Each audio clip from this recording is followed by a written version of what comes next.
And we really want to thank you, Doctor, for every problem to speak. The mall box. No problem.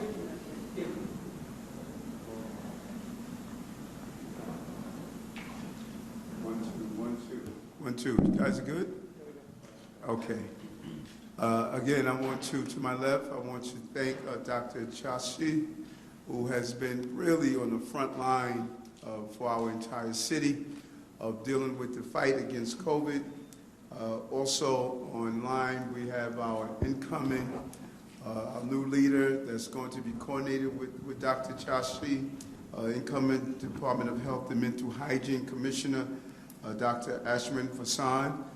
He will be speaking in a few moments. And to my right is First Deputy Mayor Lorraine Grillo.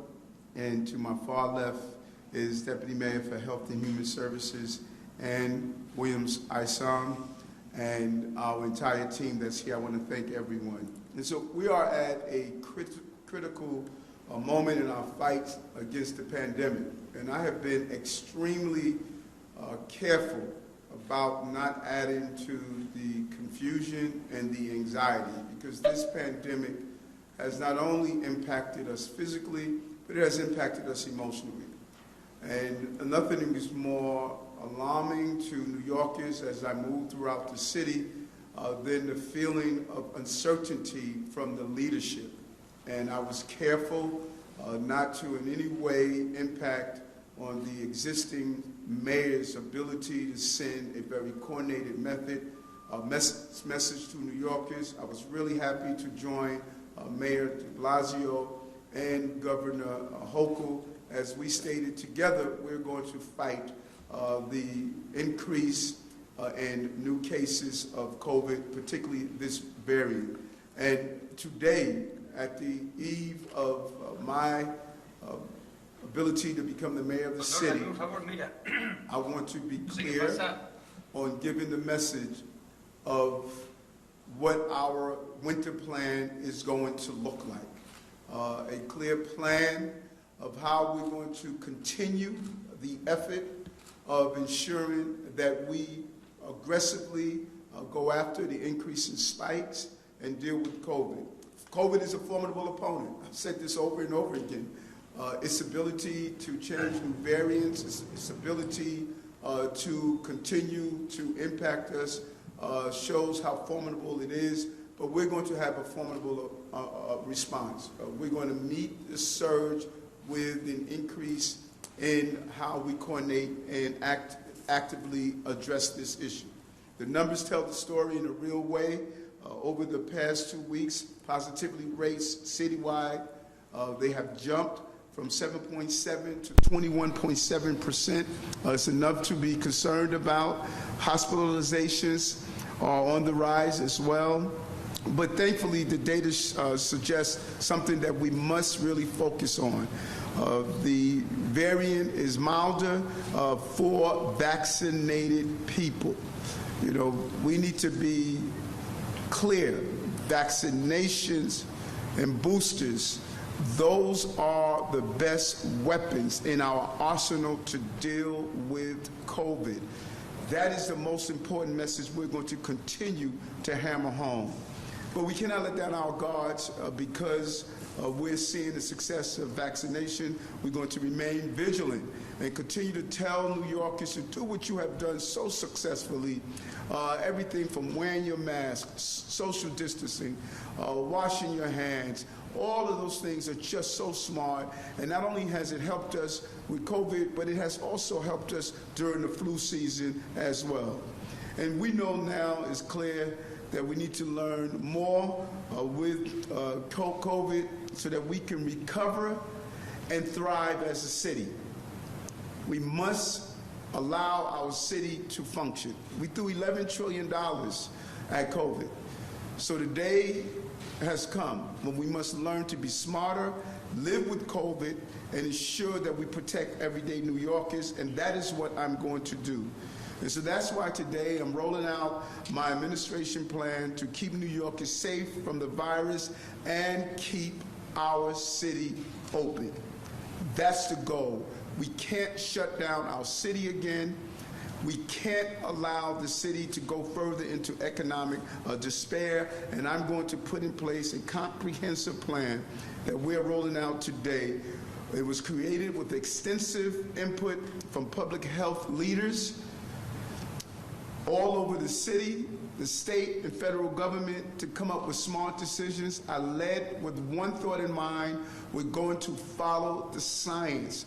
The science will ensure that we can effectively deal with this COVID surge. This is going to provide updated rules and guidance on COVID based on the latest recommendations that we are receiving from all information that is happening globally. Our focus is vaccine and testing, vaccine and testing, vaccine and testing. We must say that over and over again. Someone needs to make a T-shirt and a cap that says vaccine and testing. This is the clear message we must get out. It is our most potent weapon, as I say over and over again. We're also making investments in our healthcare infrastructure to get through this surge and keep our system strong. That's crucial.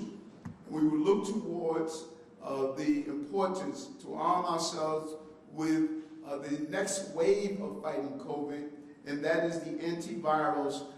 With these pills, when these pills become available for mass distribution, we're going to ensure that it is done in an equitable fashion. We saw at the beginning of COVID, there was a failure to have an equitable distribution of testing and equitable distribution of vaccinations. We're not going to do this with these antivirals, and we need to ensure that in a very equitable way, we get it across our city, particularly in those communities where we see a greater need. And we should commend ourselves. When I was speaking with Dr. Chosky earlier, he shared with us that many of us don't understand the last pandemic, we did not have modern science move at this rate. We saved lives because modern science came together to come up with vaccines, as well as we look at the new wave of antivirals. And we should be looking at the positive side of how we coordinated as human beings globally to fight this virus. And so with this plan that we are announcing today, we will prepare ourselves to get through the winter surge and get back to living our lives. And so I want to again thank New Yorkers. I saw you at the beginning of this virus. I saw how you responded, even with fear and lack of understanding what the future was going to look like. You stepped up. We did the right things when we had to stay shelter in place. Those countless number of New Yorkers, from transit workers to police officers to EMTs to those who worked in supermarkets and school systems, we all stepped up together and we adjusted, and we have to adjust again. We are resilient as a city, and we will continue to be resilient as a city. And together we're going to get through this. Trust me, we're going to get through this, and we're going to open our city. The city is going to thrive. New York will lead the way for this entire country to follow. So to roll out our plan, I want to now introduce Dr. Chokshi to give the detailed overview of our plan. Doctor? Thank you so much, Mayor-elect Adams. New Yorkers have been through so much over these last 2 years, and this latest Omicron wave has unfortunately touched all of us in some way. But as we enter our third year contending with the coronavirus, we are stepping up once again to meet the challenges facing our city with renewed vigor. Today, we're proud to announce a comprehensive plan to address COVID-19. As we enter the new year, we will drive down disease and further drive up vaccinations citywide, with a constant commitment, as the mayor-elect said, to saving lives, ensuring equity, and keeping our city open. The plan revolves around 6 pillars, which we will discuss in detail today. First, vaccination. Second, supporting hospitals in congregate settings. Third, testing. Fourth, treatment. Fifth, slowing the spread of the virus. And sixth, finally, safer schools. So first, our most important public health tool, which is vaccination. We have made incredible progress on getting New Yorkers vaccinated. over 72% of all New Yorkers are fully vaccinated, reducing their own risk of severe disease and also helping to protect their communities. However, there is more to be done. The private sector employer mandate will stay in effect in the new year, with a focus on compliance, not punishment. The mayor-elect has charged the incoming team with standing up a dedicated unit to work with employers, foregoing fines so long as employers help get their staff vaccinated. We know businesses share our goals of keeping their staff and their clients safe and their doors open. To put it simply, COVID is bad for business, and vaccination enables not just health, but also a healthy economy. We will also study the need for what we're calling the up-to-date mandate, which would require New Yorkers to have their booster shots under the vaccine mandates currently in place. Studying it encompasses both following the emerging science on the importance of booster doses with Omicron, as well as understanding the impact of the mandate on the settings it would apply to by engaging with unions, the business community, and other partners.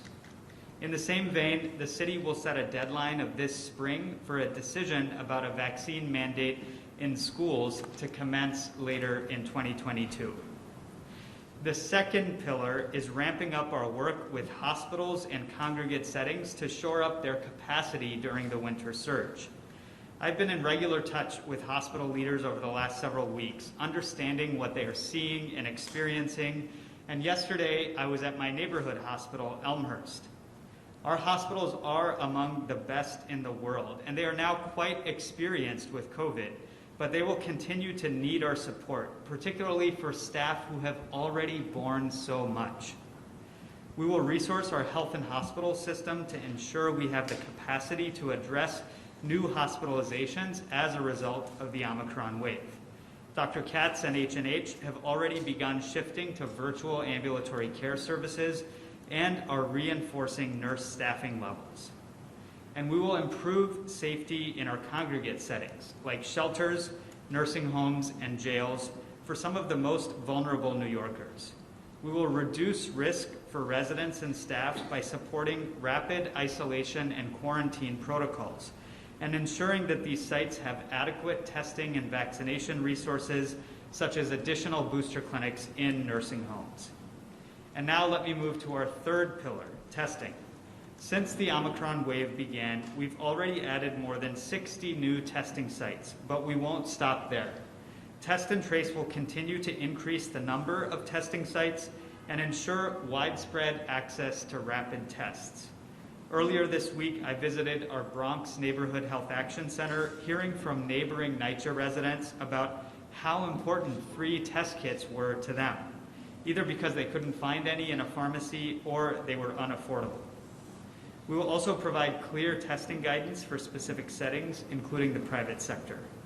And I'm particularly grateful to the mayor-elect for his surging resources to the health department, including over 250 staff, to keep our public health infrastructure strong and nimble enough to respond to other needs as they arise in COVID response. With that, Mr. Mayor-elect, I believe I'm turning to my colleague, Dr. Ashwin Vasan, to speak to the rest of our pandemic plan. Thank you so much, Dr. Choksi.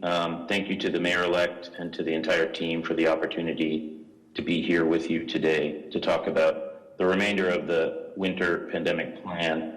I want to start by saying we are in an entirely different place than we have ever been in our response to this ever-changing pandemic, in part because of the range of tools in our toolkit, including vaccines and testing, as the mayor-elect and Dr. Choksi have emphasized, but also in several promising findings about effective treatments for severe cases of COVID-19. In our winter pandemic plan and in our ongoing work to combat this virus, we will aim to increase access to monoclonal antibody treatments, sotrovimab, as well as oral antivirals, including Paxlovid and molnupiravir, with a focus on equity and on reaching underserved and high-risk populations. Next is our work to slow the spread of the virus. We all know the Omicron variant is highly transmissible. Slowing the spread is going to require strong coordination of our resources on the ground and clear lines of communication. In that vein, the city will distribute an additional 2 million higher grade, higher filtration masks, including KN95s, KF94s, and N95s in January, particularly via community-based organizations, health department, and H&H sites. This is a moment to really activate our community leaders and credible messengers to ensure that every community gets the resources they need. And masks are an important part, high-quality masks are an important part of our mitigation strategy in order to slow the spread. We are also going to invest in creating new ways of communicating with New Yorkers about the state of the pandemic. We will create and release a simple, color-coded system that shows the level of threat of the virus at any moment in time and communicates clearly what level of safety measures are in place across the city. And finally, to a critical component of our plan, which is schools. We know so many parents, educators, and children are anxious about what this means for our schools, what Omicron means for our schools, and how to reopen safely. To fully reopen on January 3rd, we will implement the Stay Safe, Stay Open plan announced on Tuesday with Mayor de Blasio and Governor Hochul.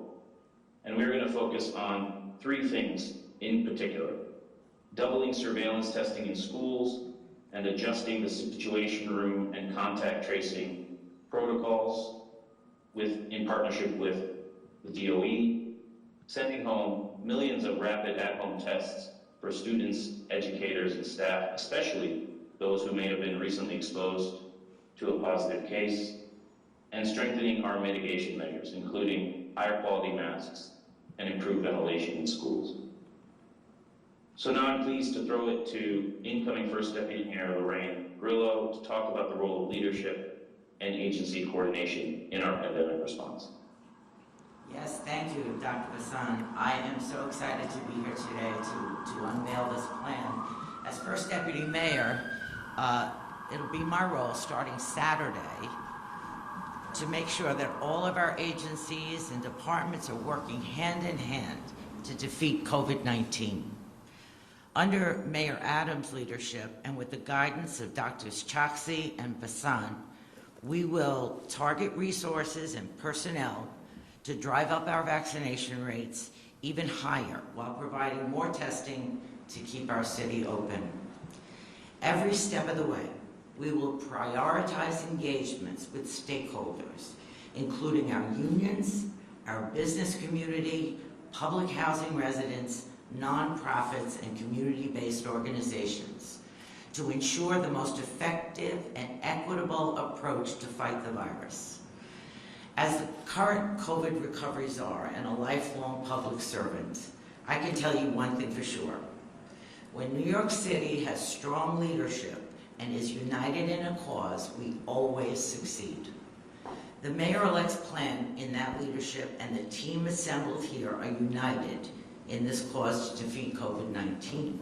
So our message to all New Yorkers today is clear. We will be ready against COVID on day 1. Thank you. Thank you so much, Lorraine, and we look forward to your role that you played as the czar now and just that continuation of moving the city forward in a safe place. We want to now introduce Deputy Mayor for Health and Human Services, Ann Williams-Isom. Ann? Thank you, and good morning. As the new Deputy Mayor for Health and Human Services, I will have the pleasure and the charge to work with First Deputy Mayor Grillo and oversee all of the health department, this very competent team, as we coordinate the entire healthcare infrastructure to attack this virus. That includes all the measures that we spelled out today, including vaccines and treatments, but it also includes all of the many programs and initiatives that are already that already exist in the health department right now. All of that is available to New Yorkers against COVID through better health and wellness. We know, and this is so important, because we know that those of us who are in poor health are more susceptible to COVID. So there's certain things that I want to remind you of today. One is that all New Yorkers should get an annual physical checkup. I would also add to that to seek mental health professional help if you need it, because we know this is such of a difficult time, and all of us have to be ready to really deal with all of this surge that we're in. Sign up for the city's Metro Plus health plan if you do not have health care coverage. The simple things that we forget sometimes: eat healthy, get exercise, moderate exercise, go for a walk. It will help not only your physical health, but it will help your mental health. The City of New York has dozens of free health and mental health programs as well as mental health treatment. And I want to make sure that all New Yorkers take advantage of these so that we can stay healthy. In the coming months, we will be rolling out more initiatives to deliver these resources to New Yorkers. But for now, you can find more details at nyc.gov/health. I want to remind everyone to be well and stay safe, New York. Thank you. Thank you so much, Doctor, and to all of you. And I think that what you raised is crucial because we stay in the space of the COVID space, but there must be a holistic approach. I talked about this on the campaign trail. In the next few months, we're going to roll out new initiatives in H&H. COVID caught us off guard. Those at the beginning of this wave who were more likely to be hospitalized or more likely to die, many of them dealt with pre-existing conditions, comorbidities. This is what we must fight against. And we're not going to be caught off guard again. And that is what we're going to do in our health and hospital system and our safety net hospitals. We're going to take a more proactive approach to health care. We now feed the crises, and it's time for us to stop doing that. So while we are in the crisis of this pandemic, my team is going to be operating in alignment to build out a better response to health care, proper food, proper feeding our children in our hospitals, using telemedicine, understanding how to align what we do every day in our city agencies with our healthcare system. This is our goal. And so I want to say to all New Yorkers, during this time of uncertainty, in a time of fear, you must understand we are going to get through this. We're going to get through this with facts and not fear. We're going to get through this by being prepared and understanding that there won't be a misalignment from the previous administration and my administration. We are coordinating together to make sure that we defeat COVID. And I am confident that we're going to look back on these days and be proud of how we responded as New Yorkers, as we have done so many times in the past. January 1st is a new beginning of my administration, but it's not a new beginning of our resiliency. We're a resilient city, and that resiliency will show the entire country how New Yorkers respond during a moment of crisis. Yes, sir. We are going to do on-topic, in-person first. Amanda, Politico. Good morning, everyone. Nice to see you. Thank you. Good morning. Good morning. I wanted to ask about the vaccine mandates in schools. This is a state decision to get any vaccine on the list of required immunizations. You need state approval. Have you spoken to Governor Hochul about, what that would look like? I understand you're studying it, but in terms of making sure children are safe in schools, what does that state coordination look like? And how would you address any issues around staff shortages concerning, people testing positive and rapid tests? We have, behind the lights, we have been in coordination with Michael Melgrew, who is the leader of the UFT. I cannot tell you how proud I am of the partnership he has shown. We have communicated with the governor to gauge her concerns around mandated vaccinations. and we have discussed our feelings on that. Right now, we don't believe the rates in schools calls for that. We said it over and over again. That is right now the safest place for our children on so many levels. The governor would make the final outcome if we're going to mandate vaccines in schools. I'm going to, those things that are state regulated, I'm going to lean on the governor, share my thoughts, but I'm going to lean on the governor and make that determination. And as we look at the numbers sometime in April, we'll see if that is something that we need to further look into. But I think at this moment, the schools are doing an amazing job. We're going to get 1 million+ tests to children. My team is coordinating right now on the ground with the governor's office and the city to get those tests in the hands of children to take home to do their tests. So I believe the plan is a good one, and then the governor will make the final determination if we will mandate vaccines. News 12. News 12. Okay, and Jacob, forward. Hi, good morning. How are you? Good. How do you make sure that the policies that you roll out in the coming days and weeks are actually fully enforced? Make sure you don't sort of fall in that trap of rolling out the policy but not able to enforce, and restore trust in people who have, after 2 years, some have even given up on even complying, but also in sort of trusting government leadership. And to Dr. Chakshi, if I may, how often should people who are boosted or have recovered the second time of COVID get tested if they don't feel any symptoms, in order sort of to get through that process of not spreading the virus? So let me address the trust part and the ability to make sure people are in compliance, and the doctor will respond to your second question. The goal is to be cooperative and not punitive. We saw a punitive response. We're going to give support, and we're going to communicate. We communicated this new plan. We communicated with our business leaders, both large businesses as well as our small businesses, and we communicated with the unions. What I've heard throughout this entire pandemic is the lack of proper communication, and I'm not going to have that. And by using those stakeholders, they will translate the importance of us operating together, and we're going to go to those sites where people are openly failing to comply and make sure our city services are utilized to ensure compliance. But the goal is not to be punitive. The goal is to get our city up and operating, and we believe we're going to create that partnership to get it done. Thank you, and thanks for the thoughtful question, which was about testing for people who are vaccinated or who have recovered. I'll just dissect it out briefly to be as clear as I possibly can.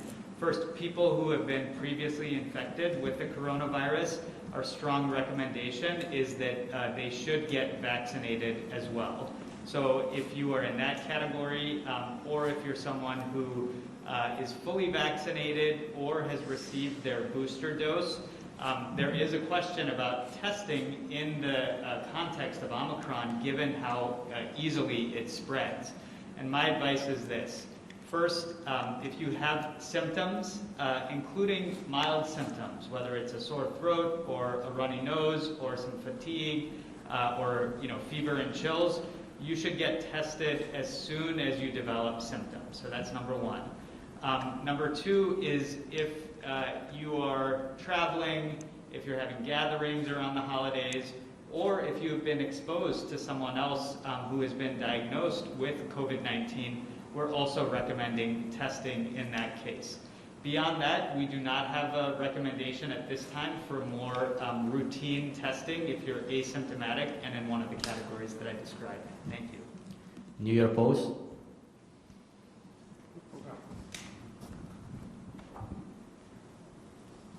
Hey everybody, to the testing lines, does your administration plan to bring back the 20 sites that were closed down by H&H because of the budget cuts? And does your administration plan to expand the city's city-run rapid testing programs beyond the permanent site at Times Square and the 8 DOHMH clinics that are currently operating? Yes, thank you, Nolan. We have received and we are receiving a large number of take-home tests. We are going to really encourage New Yorkers to utilize the take-home test because that takes the weight off the system.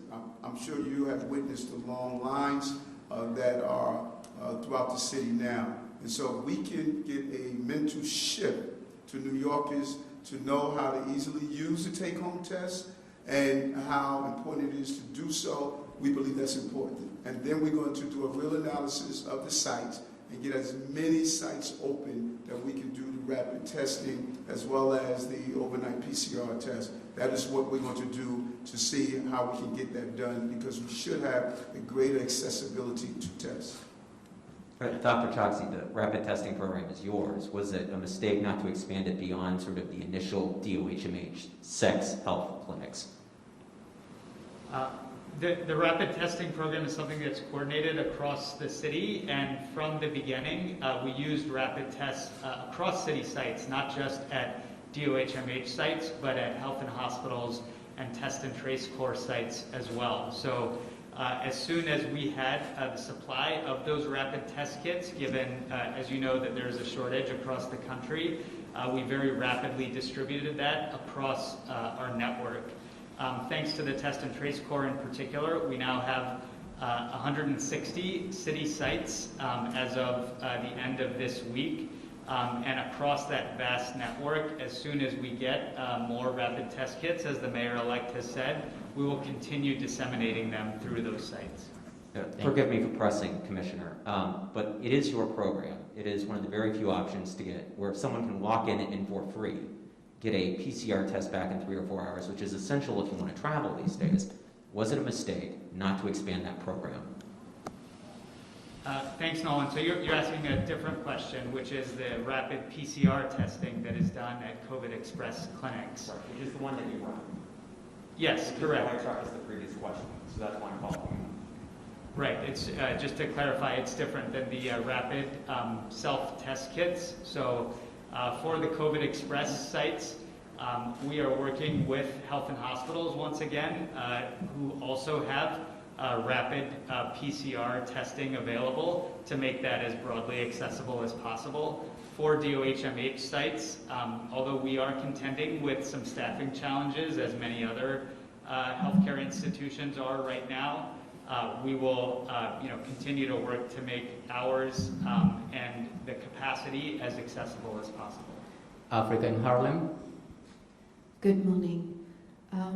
With the new variant, we know that for the flu, over time, the city asks people to get the flu shot, but the strain that comes up might not be the one that people received. So do you expect to see that same issue with these different variants that show up? Because we see people who are vaccinated that have COVID now.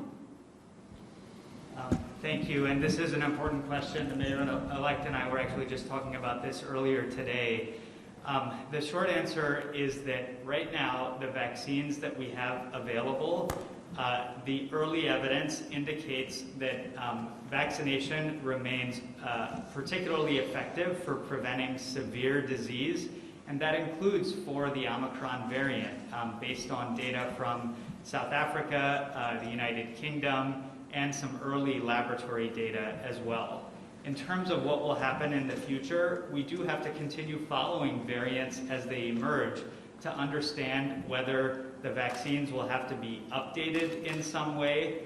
There's also ongoing research for what's called a pan-coronavirus vaccine, which would cover an even broader range of possible variants. And so that's something that we'll have to follow the science on over the longer term. But I want to make sure, amidst all of the scientific developments, that we don't lose the very clear public health message for New Yorkers, which is that vaccines work, including against Omicron. It's very important for New Yorkers to get vaccinated to prevent severe disease, and it's particularly important with Omicron, if you're fully vaccinated, to get your booster dose. Syrian state, yeah. And I just want to add what the doctor stated, because the doctor is so important what you just stated. Vaccines, booster shots, prevent, and it does an amazing job to prevent death and hospitalization. That is our best tool in the arsenal. And so if people state, I have a booster shot, but I still got the virus, the facts and data shows you're less likely to die and be hospitalized. That is the most important thing we must understand. That's why we keep saying booster shots and vaccines. That is our potent weapon. City and State. Thank you. I'm hearing a lot of continuity from the last administration to this one, obviously with the same health commissioner for now, but it's a new administration, new mayor. What are the changes that you say that you're making to the city's COVID-19 plan from the de Blasio administration to the Adams administration? Well, I think it's a combination. First of all, we believe this administration has done a good job in addressing the virus. I believe we're going to really improve on communication. That's the number one thing I heard. If I was to critique any part of what was done, many people found out information after the fact. I don't want to do that. I want to make sure I speak with the stakeholders, and I'm going to have a vast communication network that's going to ensure our credible messengers, you heard me talk about it often, the census teams, they can do an amazing job to do this in multi-languages. This is not only an English-only speaking city. And we're going to lean into those second shots. Many people took their first shot, but if you do an analysis, there are too many New Yorkers who have not received their second shot. We're going to send a clear message that it was supposed to have been received in a 45-day period. Some people have not done that. And so we want to make sure that not only the first shot, but the second shot, and we're going to do an analysis to determine if we should make the boosters mandatory as well. But we think this is the way you should fight this virus, is to have a seamless transition, analyze what was successful done in the previous administration, keep on team members to have a seamless transition, and then see how do we move forward with it as well.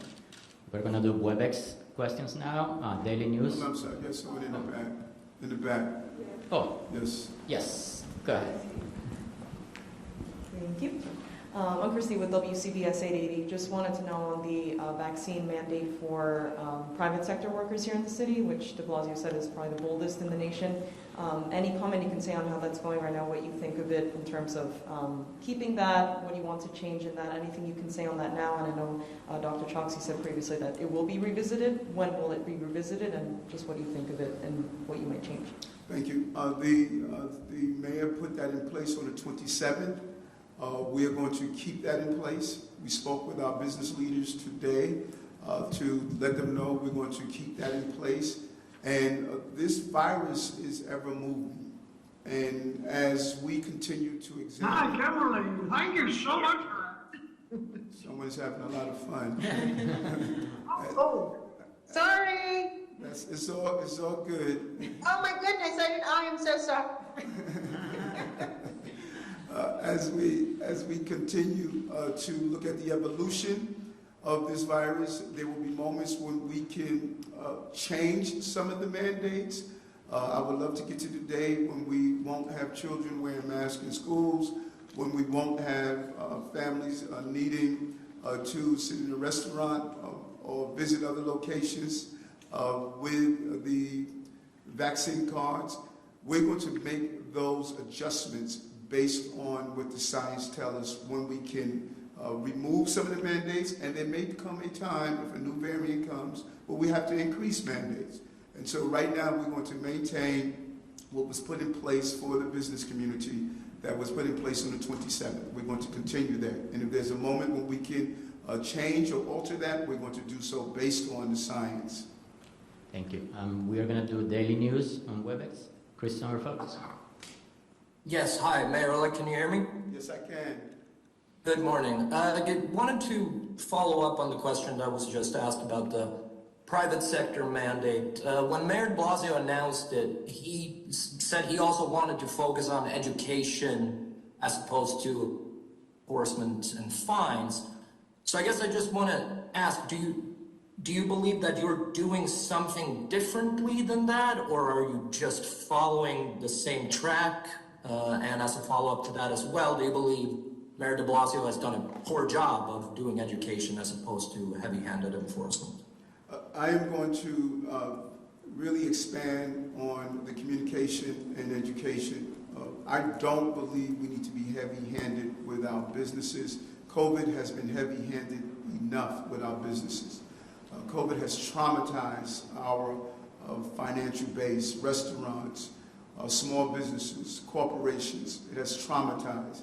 I think the right partnership, what we are doing now by speaking with our large businesses and our small businesses, we're going to receive the level of cooperation we need to ensure that we get the compliance that we need. And I believe if there was one critique, as I stated, I think that the mayor, in the state of urgency which he was faced, we could have all done a better job in communicating with our various stakeholders around unions, around businesses, large and small. But I understand clearly what the mayor was going through at the time, and we need to be clear on that. He was dealing with increased hospitalization rates, death. We saw morgues being set up in parking lots outside hospitals. It was a very serious time, and I commend him. While being in the eye of the storm, he made the decisions to save New Yorkers, and when you match that with science and what our scientists and doctors and medical professionals have done, we did an amazing job as a city and as a country. And so we can always look in the rearview mirror and say what we can do better, but I commend the mayor and his team for what they did to get us through a very turbulent period in our city and in our country. Next, we have Laura Nemes, Bloomberg. Hi, Mayor-elect. Can you hear me? Yes, I can. How are you? I'm okay. Thank you. I wonder, both you and Mayor de Blasio have said that you really don't want to shut down anything in New York City again, but we are seeing, because of the Omicron, a wave of sort of de facto shutdowns, the closure of these City MD sites. Several train lines are not operating, shows are closing, restaurants are temporarily closing. Is there any way to avoid that reality, or are we just going to have to wait until it's over? And also, I wonder if, and perhaps Dr. Choksi or Dr. Vassan could answer, do you have any estimate at this point for when the Omicron wave might begin to subside? So the answer to close down, I think we're being extremely smart. I'm going to be walking through the theater district in a little while to send the message that let's make smart decisions. We want the lights on Broadway to remain on because not only for those who visit our great theater district, but it's a symbol. Broadway theaters being open sends a signal globally. Tourism is a multi-billion-dollar industry for our city, and it's imperative that we send the signal that we are open and safe. That is crucial. And so when you look at some of the adjustments that we're making, those adjustments are being made so we don't have to close down our city. They're coordinated, they're smart. I encourage us to make the right adjustment as we get through this summer surge so we can get back to a full opening and operation of the city. So I commend those who are making those modifications because that is what it's going to take to get us open. And our doctor will answer your question, but I'm sure if he was able to tell you when, he'll be a multi-billionaire. We'll be all over You're exactly right about that, Mr. Mayor-elect, and I have a lot of humility because it's been very challenging to predict the path of this virus over the past 2 years. With that said, we are, of course, following the trajectories from around the world, particularly in South Africa, the United Kingdom, Denmark, and Norway, which are a little bit ahead of what we've seen in New York City, even though we are ahead of much of the rest of the country in terms of Omicron. So with all of that said, I think we should plan and prepare for a challenging few weeks, certainly through January, with respect to what we're seeing for the winter surge due to Omicron. But the other thing that I would say to echo the mayor-elect is that this is not something that we're just going to take passively.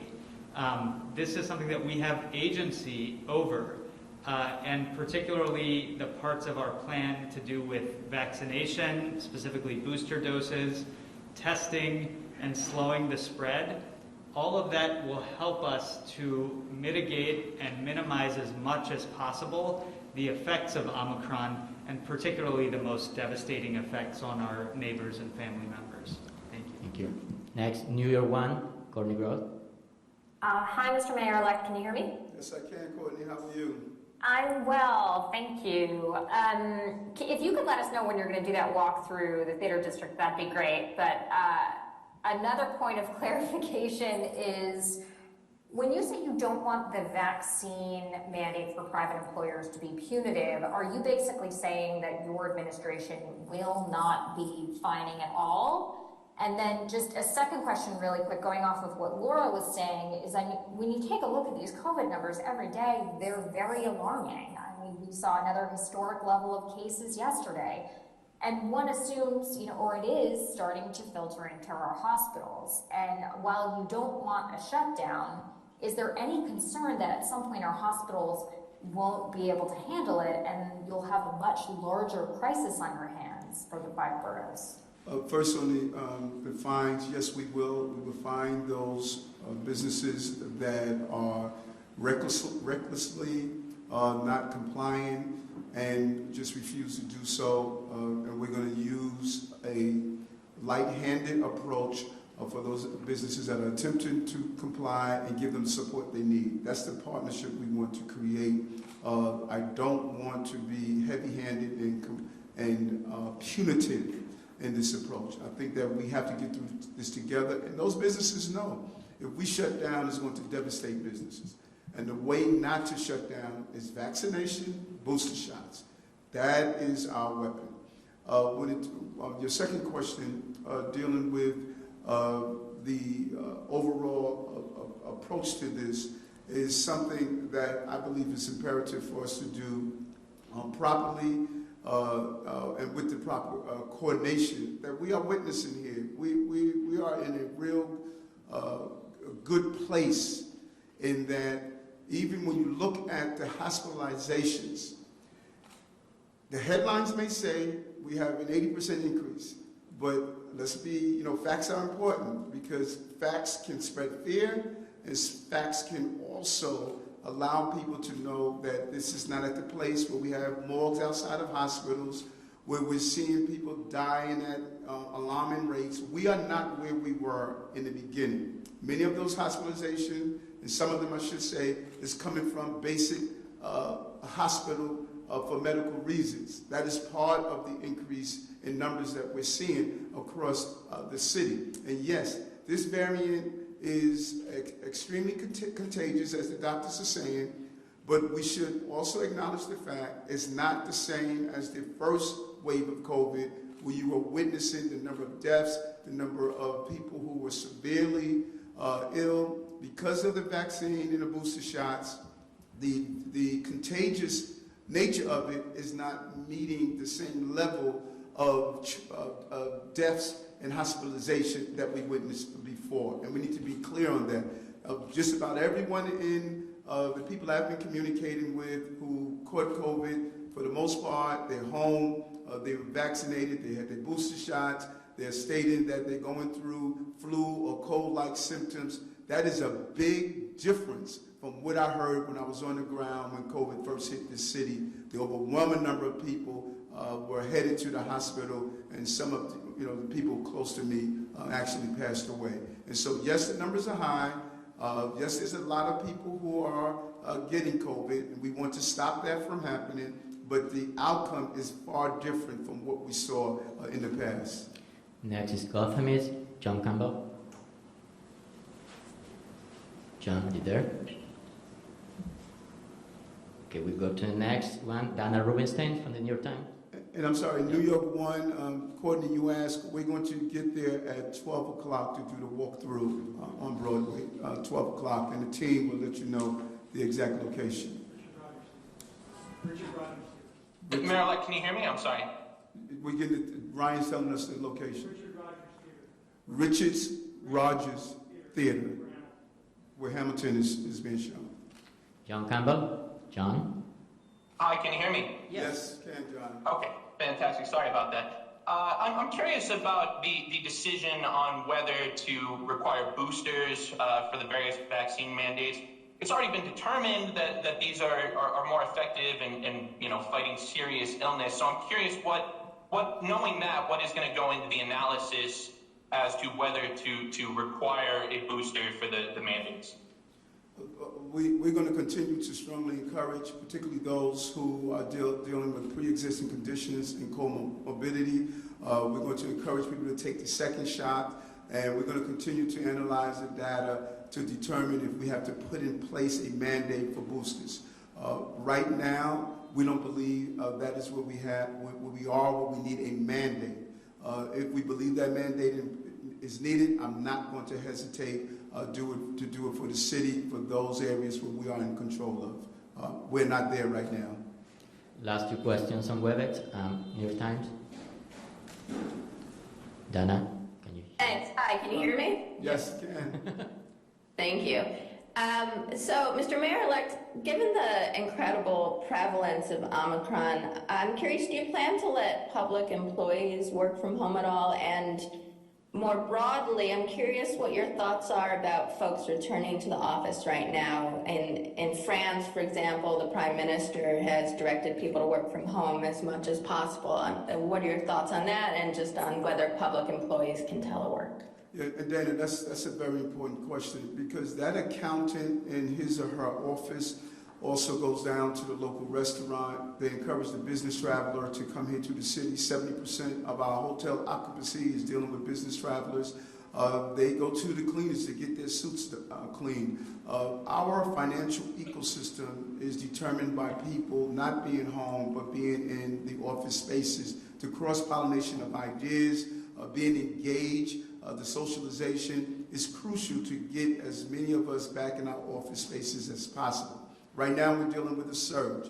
And so my team will be speaking with union leaders and city agencies, those places where we can effectively do our job remotely. We will be in conversation to examine that, and I'm open to that. But as soon as we see a decline in the surge, we're going to have people back into the office spaces so that we can start not only recovering from COVID, but we have to recover the financial crisis that we're facing. And we have to be honest with ourselves. We spent $11 trillion fighting COVID. We don't have another $11 trillion. We're at the point where we must safely learn to live with COVID. We're not going to do it in a reckless fashion. We're going to make sure our city's up and thriving, but we're going to do it in a safe way. And that is the message we want to send. And we're going to do it by ensuring people are returning to work in a safe way, social distancing, making sure they have the space, wear masks, make sure they are vaccinated, booster shots.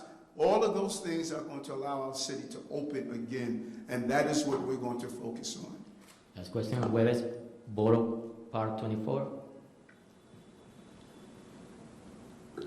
Yehudi? You hear me? Yes, we can hear you. Hi, morning. How are you?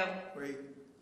Great. So I'm wondering what Doctors Choksi and Bassan think about some ideas among infectious disease specialists that the more mild symptoms created by Omicron could indicate that the population has built up more immunity to the virus, and therefore signal that the pandemic could be now turning the corner to becoming endemic, which would signal that the actual pandemic is coming to an end, just as the Spanish flu kind of burned itself out after 16 months in 1918, just after the population had built up enough immunity.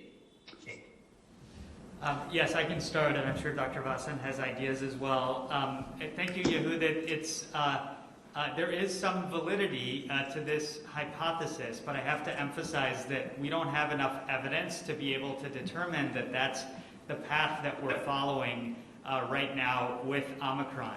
And allow me to clarify a little bit in terms of when we say that the emerging evidence indicates that Omicron is less severe, that doesn't necessarily mean that it's mild, particularly if you are unvaccinated or you have underlying health conditions or you are older. So we have to hold both of these things in our minds at the same time. One of the ways that scientists are trying to parse this out and understand the different parts of the puzzle is to disentangle what is called intrinsic severity, which has more to do with the characteristics of the virus itself, from realized severity, which also has to do with the level of immunity in the population. The way that I think about this, the intrinsic severity is something that we cannot change. But the realized severity is something that we can through vaccination and through the emphasis on booster doses that we've described. We don't have any more questions, Mr. Mayor. Yes, we do. Mayor-elect Adams, this is Darla Miles from WABC TV. Can you hear me? Yes, I can, Darla. How are you? I'm doing well, Mayor-elect. How are you? I did raise my hand quite some time ago, and I was not acknowledged, so I'll keep this quick because I know you're wrapping up.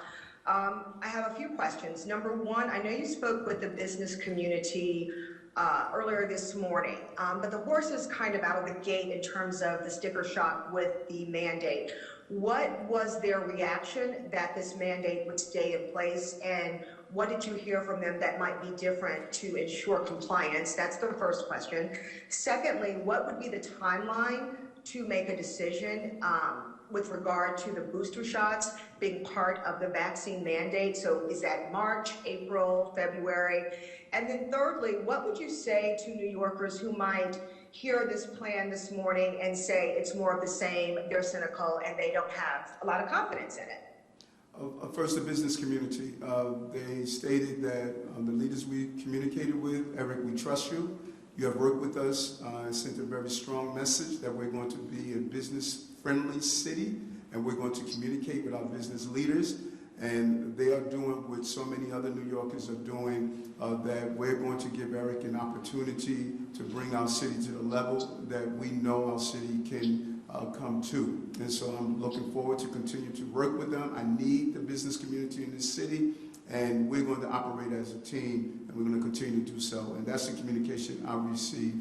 With the booster shots, I say this over and over again, and I'm sure the doctors will tell you, this virus is a formidable opponent. And based on the data, based on the changes, based on how it moves differently, we're going to evaluate that and make smart decisions in a real-time manner. We're not there now to mandate boosters.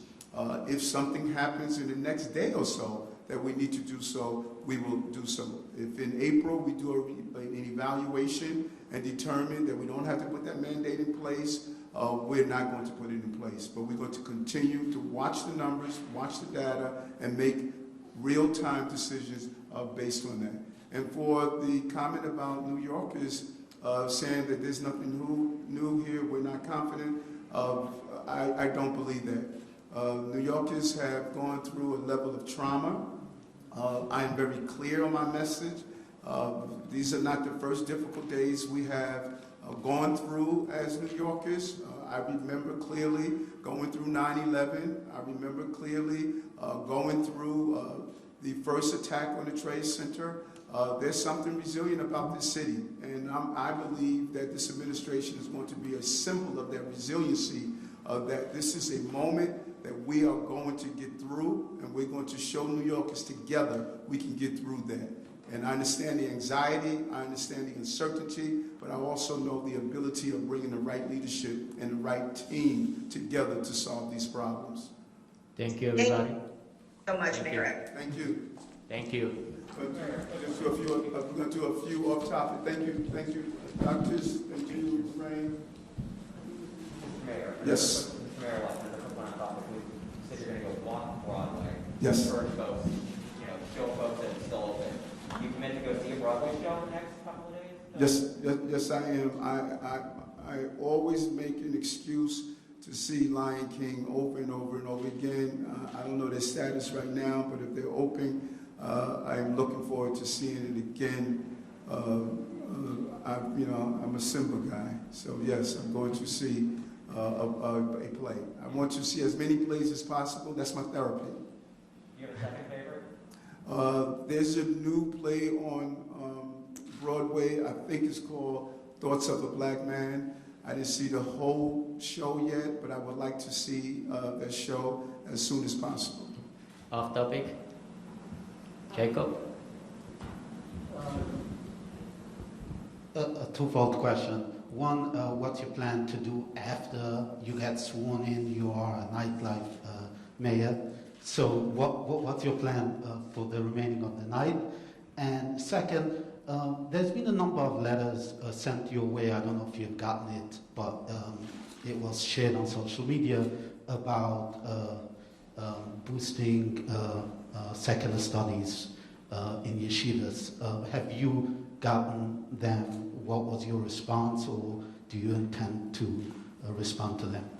I'm sorry, you said boosting? Secular studies in yeshivas.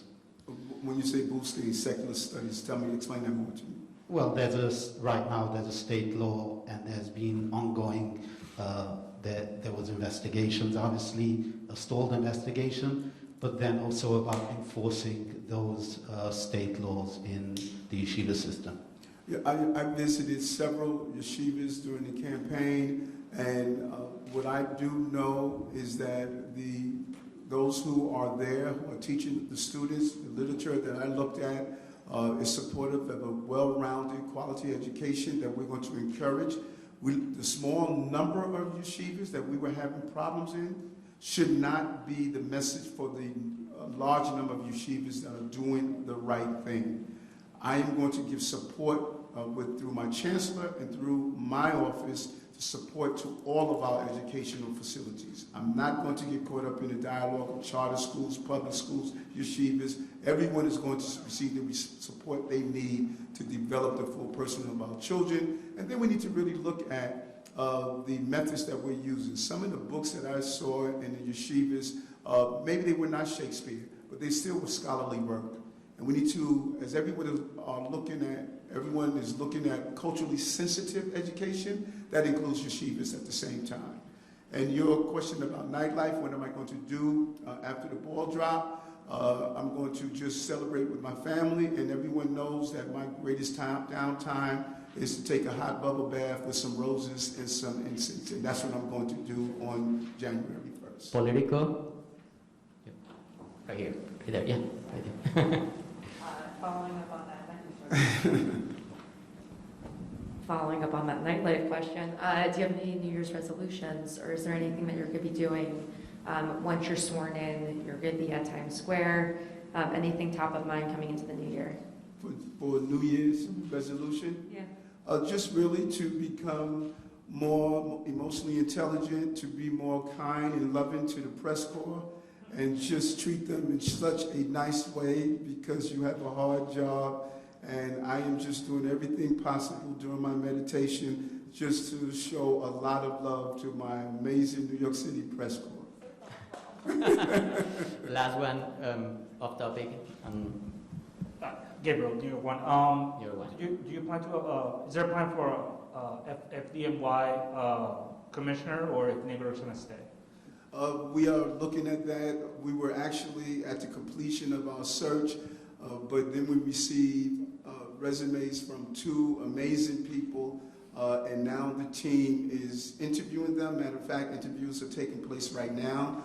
They're interviewing them to make a final determination if we're going to have NYGRO stay in place, or if we're going to have a new FDNY commissioner. So they're looking at the resumes, and we have a good problem in the city and country. We have a lot of talent on the bench, and we're going to make the right decision. That's an important agency, and we want to make sure we have the right person there. And so we will roll that out in the next few days. Okay. Nolan, the last one.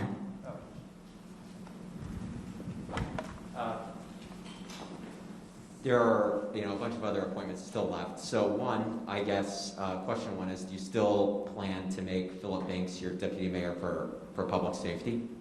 Well, everyone made that decision for me. I stated that we were going to have a deputy mayor of public safety, and we're determining who's going to fit that position. I think Philip Banks is an amazing law enforcement expert. I think he has contributed to our city. The role he has played in the police department as the chief of the department, I'm really impressed with, and we will make the determination of who's going to be the final person to fit that role as the deputy mayor of public safety, to coordinate all of our law enforcement communities so that we can have a better response.